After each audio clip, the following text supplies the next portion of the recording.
मंत्रोच्चाराने cancer बरा होतो, निसंतान महिलांना मूल मिळतं आणि व्यसन सुटतं. हे ऐकून विश्वास बसतोय का? पण नाशिक जिल्ह्यात याच नावाखाली सुरू होता लाखोंचा मोठा घोटाळा.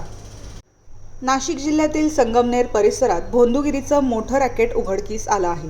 राजेंद्र गडगे उर्फ भोंदू महाराज लोकांना मंत्रोच्चार, दैवी शक्ती आणि चमत्कारांच्या नावाखाली फसवत होता.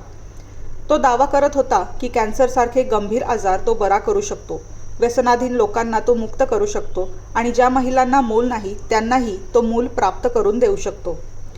या खोट्या आश्वासनांवर विश्वास ठेवून अनेक लोकांनी हजारो ते लाखो रुपये गमावले आहेत.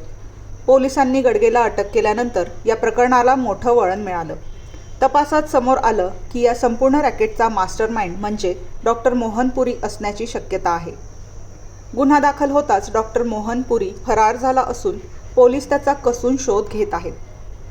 या प्रकरणात ज्ञानेश्री गडगे, सूरज शिंदे आणि मधुकर शिंदे यांचाही सहभाग असल्याचं समोर आलं आहे.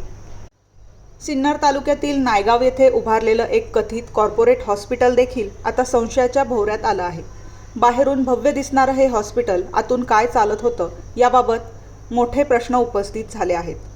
वैद्यकीय शिक्षण नसतानाही बनावट डॉक्टरांची फौज तयार करून महागडी औषधं विकली जात असल्याचा आरोप आहे.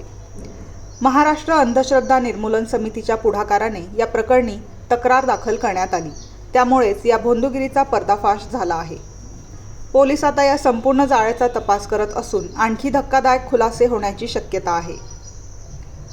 अशा चमत्कारांच्या आणि अंधश्रद्धेच्या नावाखाली होणाऱ्या फसवणुकीपासून सावध राहा.